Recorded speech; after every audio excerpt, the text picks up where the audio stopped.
अजमजरमनन्तं ज्ञानरूपं महान्तं शिवममलमनादिं भूतदेहादिहीनं सकलकरणहीनं सर्वभूतस्थितं तं हरिममलममायं सर्वगं बन्धैकम्।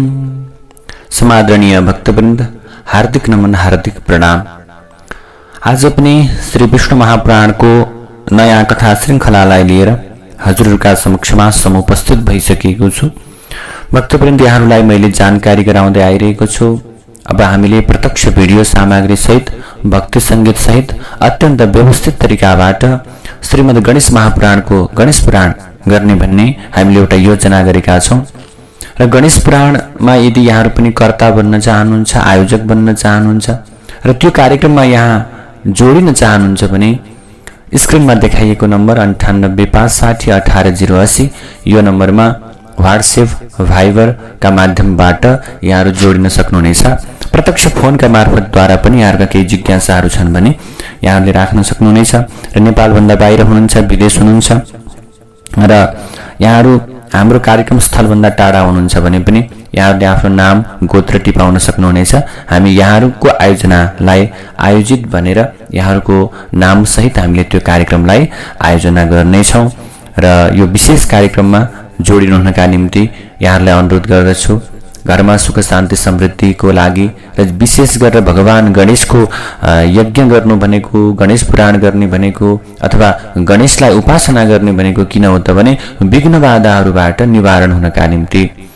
हामी सबैको एउटै उद्देश्य के हो त भने हाम्रो जीवनमा कुनै पनि प्रकारका विघ्न बाधाहरू नआउन्, हाम्रा जीवनमा कुनै अप्ठ्याराहरू नआउन्, कामहरू सहज तरिकाबाट बनुन् भन्ने हाम्रो उद्देश्य हो। त्यसैले विघ्न बाधाहरू छन् भने ती विघ्न बाधाबाट हटाउनका निम्ति, ती विघ्न बाधालाई मेट्नका निम्ति, विघ्न बाधाबाट हामी पर पुगेर हामी शान्ति प्राप्ति गर्नका निम्ति, विघ्न बाधाहरूलाई निवारण गर्नका निम्ति भगवान गणेशको उपासना गर्नुपर्छ, भगवान गणेशका कथा सुन्नुपर्छ, भगवान गणेशको भक्ति गर्नुपर्छ, भगवान गणेशलाई वन्दना गर्नुपर्छ।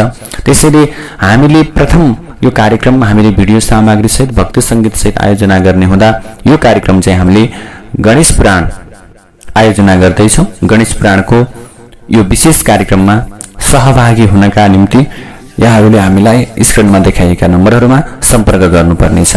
आउनुहोस् आजको कथालाई पनि प्रारम्भ गरौँ।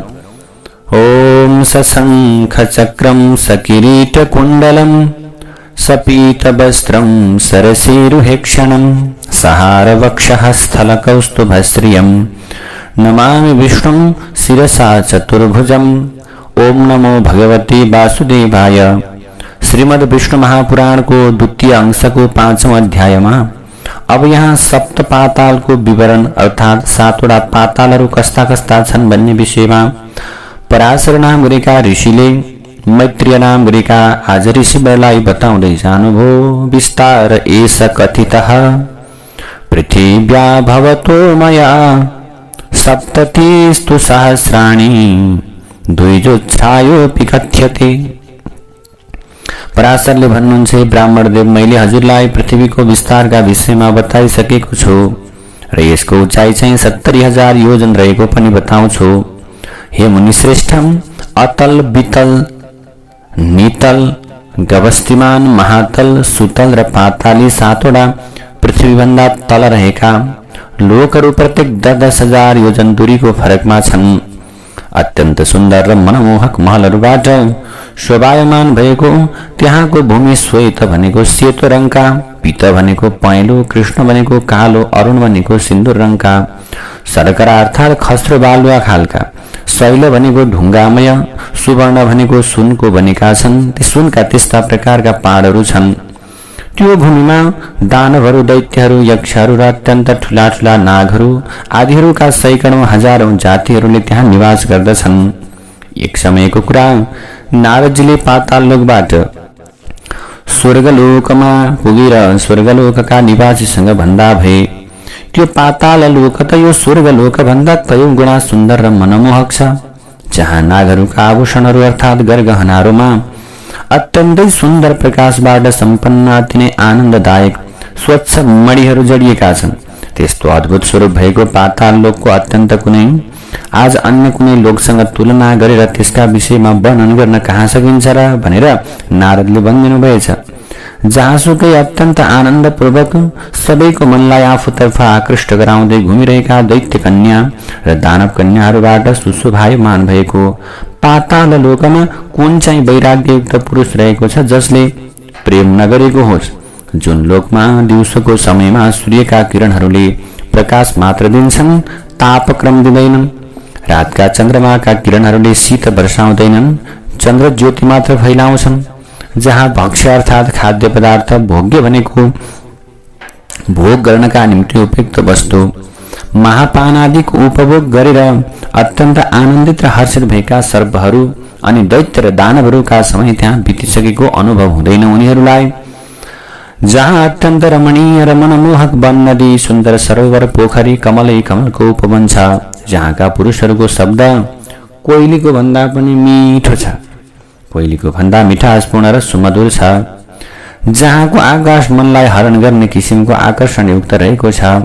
हे द्विज, पाताल लोकमा निवास गर्ने दैत्य दानव र सर्पहरू अत्यन्त स्वच्छ आभूषण, गरगहना, सुगन्धपूर्ण अनुलेप, शरीरमा घसिने दरिने चन्दन, वीणा भनेको 7 वटा तार हुने हातले बजाउने एउटा बाजा, वेणु भनेको बाँसुरी, मृदङ्ग भनेको ढोलक जस्तो अथवा भनौँ मादल जस्तो, मादल अथवा खैँजडी भनौँ एक प्रकारको बाजा आदिको स्वर, तुर्य भनेको बाजा एक प्रकारको। यस्ता अत्यन्त उत्तम उत्तम भाग्यवानहरूले भोग गर्नका निम्ति उपयुक्त अन्य पनि अनेकौं किसिमका उत्तम उत्तम भोगहरूको उपभोग गर्दछन्। पाताल लोकभन्दा तल परमात्मा भगवान श्री विष्णुको शेष नाम भएको तमोगुणबाट सम्पन्न भएको, त्यहाँ त्यो तमोगुणबाट उपयुक्त भएको तमोगुणबाट आज धारण गरेको शरीर रहेको छ, जसका गुणहरूका विषयमा दैत्य दानवादी कसैले पनि वर्णन गर्न सक्दैनन्। देवता एवं ऋषिहरूद्वारा पूजा गरिनुभएका शेष भगवानका विषयमा सिद्ध पुरुषहरूले अनन्तको स्वरूप मानेर वर्णन गर्ने गर्दछन्।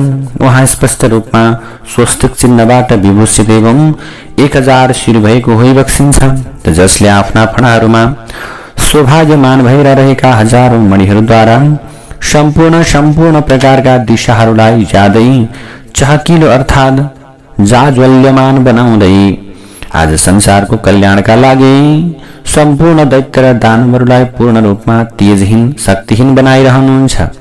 मदयुक्त भएर अरुण अर्थात् सूर्यका समान आँखा भएका, सधैँ एउटा कुण्डल मात्र धारण गर्ने किरीट अर्थात् मुकुट मालाबाट विभूषित भएर रहनुभएका, जुन चाहिँ शेष भगवान अग्निबाट सम्पन्न भएर श्वेत पर्वतका समान सुशोभित रहनु भएको छ। मदबाट उन्मुक्त हुनुभएका, नीलवस्त्र धारण गर्ने, सेताहारहरूबाट सुशोभित हुनुभएका जुन शेष भगवान मेघ एवं गंगाको धाराबाट सम्पन्न अन्य कैलाश पर्वतका समानमा विराजमान हुनुभएको छ, जसले आफ्नो हातमा हलो र मुसल धारण गर्नुभएको छ, जसको चाहिँ उपासना मूर्तिमती भएर साक्षात कान्ति र बारुणी देवीहरूले उपासना गर्दछन्। कल्पको अन्त्यमा जसका मुखहरूबाट विषरूपी अग्निशिखाका समान अत्यन्तै प्रज्वलित स्वरूप भएका संकर्षण नाम भएका रुद्र उत्पन्न भएर तीनवटै लोकहरूको भक्षण गर्नुहुन्छ अर्थात् तीनै लोकलाई आहार बनाउनुहुन्छ। उहाँ सम्पूर्ण देवताहरूबाट आराधना गर्नुहुने, उपासना गर्नुहुने शेष भगवान सम्पूर्ण भूमण्डल अर्थात् पृथ्वीलाई शिरमा लगाइने मुकुट जस्तै धारण गरेर पाताल लोकभन्दा तल विराजमान हुनुभएको छ। उहाँको पराक्रम, प्रभाव, स्वरूप, तत्त्वरूप, आकार, विषयका यी विषयमा देवताले पनि वर्णन गर्न सक्दैनन् भने मैले कसरी सक्नु त उनीहरू पनि उहाँका विषयमा पूर्ण रूपमा अनभिज्ञ छन्। आज जुन नागका फणाहरूमा रहेका मणिहरूको कान्तिबाट, तेजबाट, उज्यालोबाट गाढा सेतो रङ भएको सम्पूर्ण पृथ्वी फूलको माला जस्तै सुशोभित भएर रहन्छ, उहाँको प्रभावका विषयमा कसले वर्णन गर्न सक्छ र?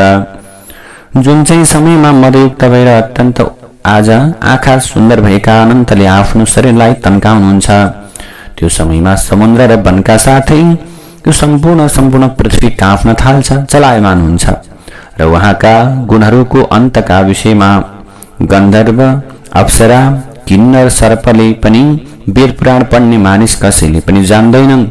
त्यसकारण उहाँको नाम, उहाँ परमात्मालाई के भनियो? अनन्त भनेर भनियो, जसलाई कसैले जान्न सक्दैन। नान्तम गुणानां गच्छन्ति तेनानन्तो यमव्ययः, त्यसैले उहाँलाई अनन्त भनियो, जसका शरीरमा नागवधुहरूद्वारा लेपन गरिएको हरिचन्दनले पटक पटक श्वास वायुबाट निस्केर सम्पूर्ण दिशाहरूलाई सुगन्धमय बनाइदिन्छ, जसको आराधना गरेर प्राचीन समयमा अत्यन्त प्रख्यात ज्योतिष मानिएका गर्ग ऋषिले सम्पूर्ण ग्रह नक्षत्र आदि शकुन र अपशकुन आदि नैमित्तिक फलहरूका विषयमा पनि ज्ञान हासिल गरेका थिए। उहाँ भगवान सर्वोत्तम नाग शेष भगवानले आफ्नो शिरमा यो सम्पूर्ण पृथ्वीलाई धारण गर्नुभएको छ, जसले पृथ्वी देवता दानव मनुष्य सहित सम्पूर्ण लोकमालालाई धारण गर्नुभएको छ। त्यस्ता प्रकारका भगवान अनन्त होइबक्सिन्छ। यसरी विष्णु महापुराणको द्वितीय अंशको 5औं अध्यायमा यो कुरा बताउनुभयो। अब चाहिँ 6औं अध्यायमा अब पराशरजीले बताउँदै जानुभएको छ नरकहरूको वर्णन र भगवान हरिलाई सम्झिँदा, हरिलाई भज्दा, हरिको गुणगान गाउँदा के हुन्छ त बताउनुभयो। पराशरले भन्नुहुन्छ, ततश्च नरकान् विप्रा भुवोदः सलिलस्य च पापिनो एषो पात्यन्ते तान् शृणुष्व महामुनि। पाताल लोकभन्दा पछि पृथ्वी एवं पानीभन्दा तल नरकहरू छन्, जसमा पापमय जीवन बिताउने मनुष्य जान्छन्। तिनीहरूका विषयमा बताउनुभयो। रौरव, सुकर, रोध, ताल, विशसन, महाज्वाल, तप्तकुम्भ, श्वसन, विमोहन, रुद्रान्ध, वैतरणी, कृमिश, कृमि भोजन, असिपत्र वन, कृष्णराला, भक्ष, दारुण, पूय, बह, पाप, वह्निज्वाल, अधशिर, संदंश, कालसूत्र, तमस, आविची, स्वभोजन, अप्रतिष्ठा तथा अपराची सबै र यिनीहरूका अतिरिक्त अन्य पनि अत्यन्त महाभयंकर अनेक नरकहरू छन्। यी सम्पूर्ण नरकहरू यमराजका स्वामित्वमा रहेका छन्, अर्थात् ती नरकहरूका राजा यमराज हुन्। यी सबैमा शस्त्र एवं अग्निद्वारा भयभीत रहन्छ। त्यो समाज त्यहाँ पीडित गराइन्छ। यी नरकमा पापीहरू मात्र जान्छन्। जुन पुरुष झुटो साक्षी अर्थात् सबै जानेर पनि नजानेको जस्तो झुटो बताउने गर्छ, जसले जानेको कुरालाई पनि पक्षपातपूर्वक बोल्छ अथवा वास्तविकलाई लुकाएर असत्य मात्र भन्छ भने, सधैँ झुटो बोल्छ भने त्यो मान्छे चाहिँ रौरव नाम भएको नरकमा जान्छ। नरो यति रौरवम, त्यो रौरवमा जान्छ। जसले चाहिँ गर्भमा रहेको भ्रूणको हत्या गर्ने, जुनसुकै किसिमका पुरै गाउँ नष्ट गराउने, गाईलाई अपमान गर्ने, त्यस्ता व्यक्ति रोध नाम भएको नरकमा जान्छन्। जसले श्वास प्रश्वासलाई रोक्छ, मदिरा पिउँछ, ब्राह्मणको हत्या गर्छ, सुन चोरी गर्छ, खराबको संगत गर्ने व्यक्ति सुकर नाम भएको नरकमा जान्छ। क्षेत्रीय कर्म गर्ने, व्यापार कर्म गर्नेको हत्या गर्ने, खराब कर्म गर्ने मान्छे ताल नाम भएको नरकमा जान्छ। त्यस्तै गरेर आफ्ना परिवारमा राम्रो व्यवहार नगर्ने तप्तकुण्डमा जान्छ। सती स्त्री, पतिव्रता स्त्रीलाई बेच्ने, कारागारको रक्षक, घोडाको व्यापार गर्ने, यस्ता यस्ता विभिन्न प्रकारका कुराहरू यहाँ बताउनुभयो। तप्तलोह, यस्ता नरकमा जाने।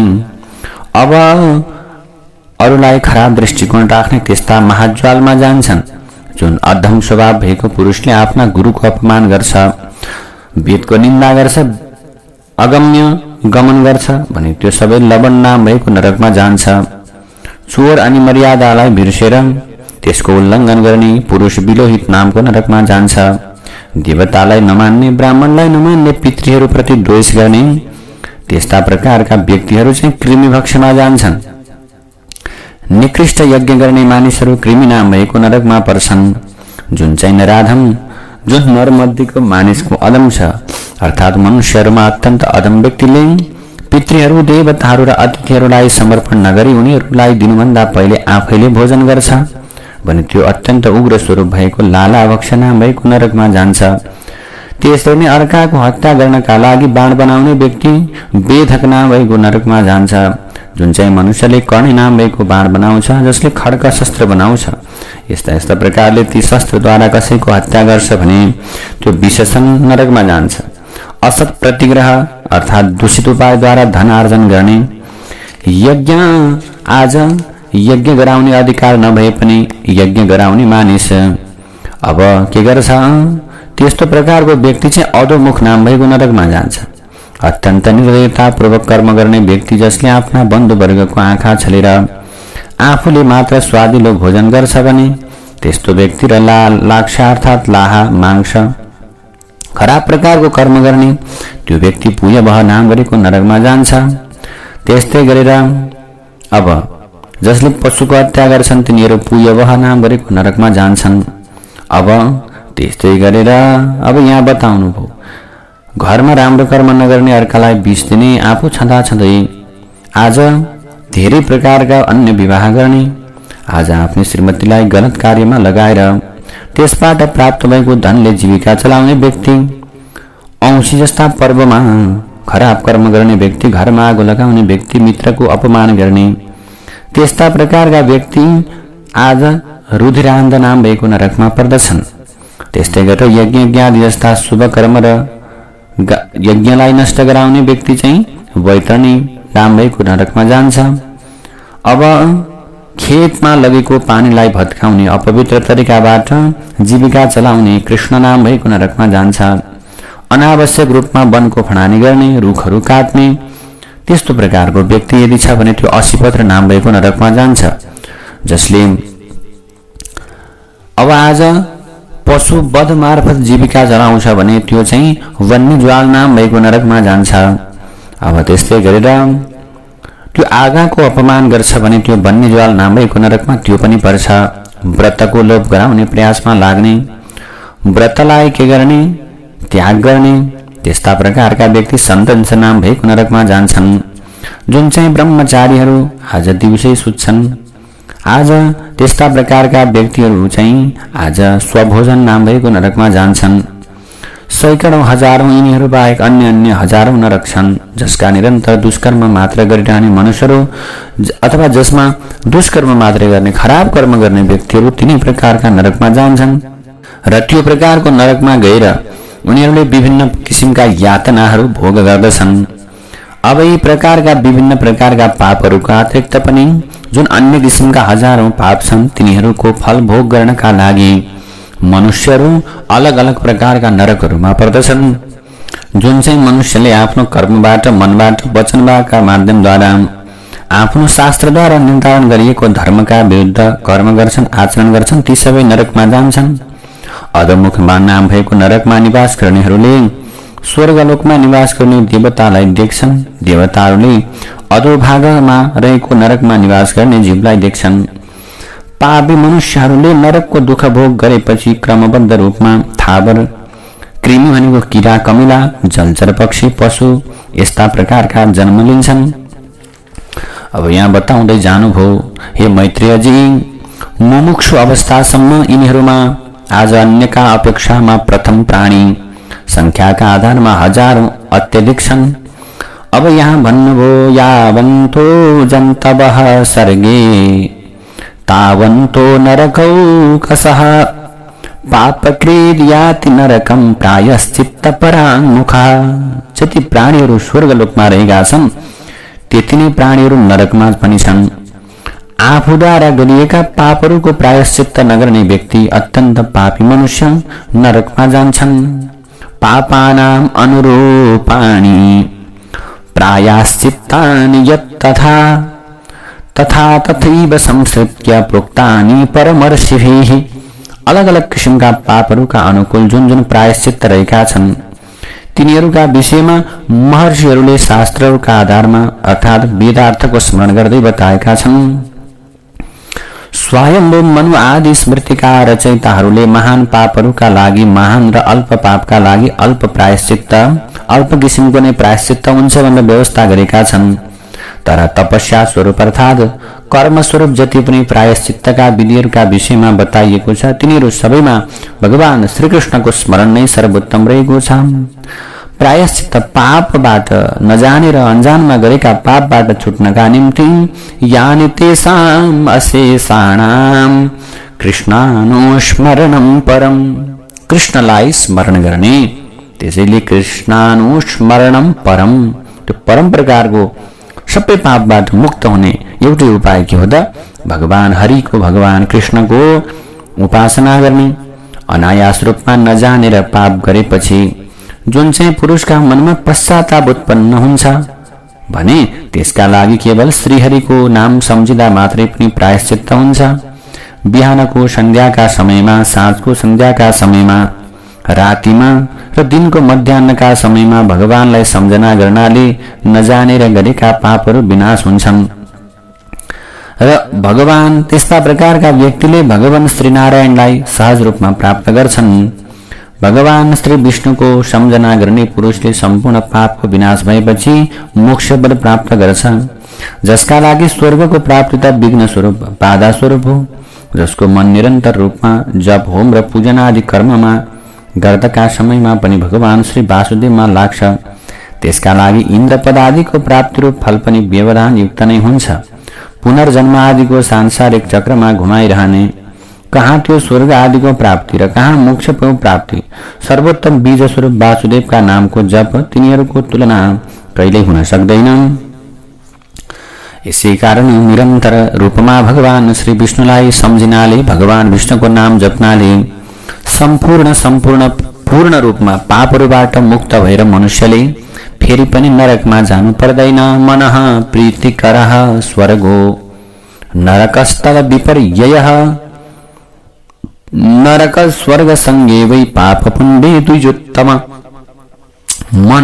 मनः प्रीतिकरः स्वर्गो भनेको मनलाई अत्यन्त प्रफुल्लित बनाउने स्वर्ग र नरकस्तद विपर्यय, विपर्यय भनेको उल्टो भनेको मनलाई खुसी गराउने वाला स्वर्ग, मनलाई अप्रसन्न गराउने वाला नरकलोक रहेको छ। र पाप र पुण्यको अर्को नाम नै नरक र स्वर्ग हो। पाप गर्नुभयो भने नरक, पुण्य गरियो भने स्वर्ग। त्यसैले नरक स्वर्ग संगे वै पाप पुण्य द्विजोत्तम। यसरी जब एउटै वस्तु सुख, दुःख, क्रोध, ईर्ष्या आदि सम्पूर्णको कारक तत्व हुन्छ भने त्यसमा वस्तुता अर्थात् नियत स्वभावत्व कसरी रहन सक्छ र?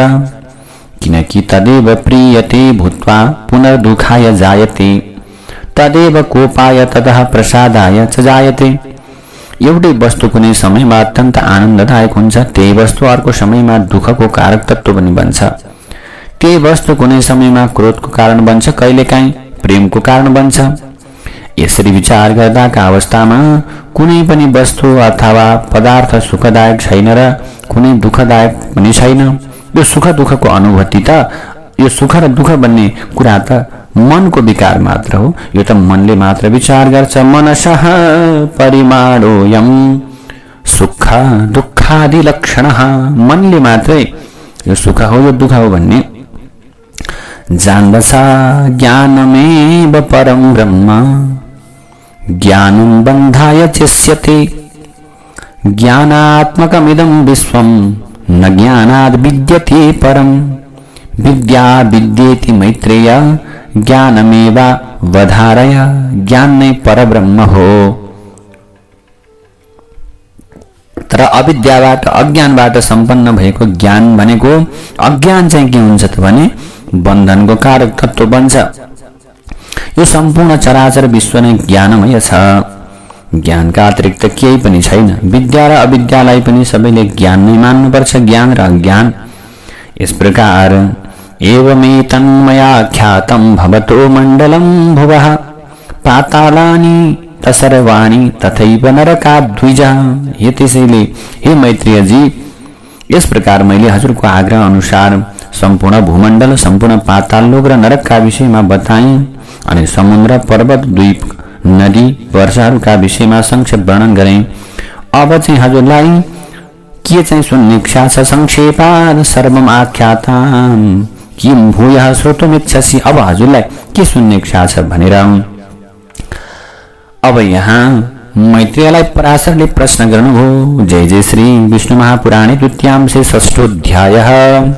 श्री कृष्ण गोविंद हरि मुरारे, हे नाथ नारायण वासुदेव, अनंत वैकुंठ मुकुंद कृष्ण गोविंद दामोदर माधवेति।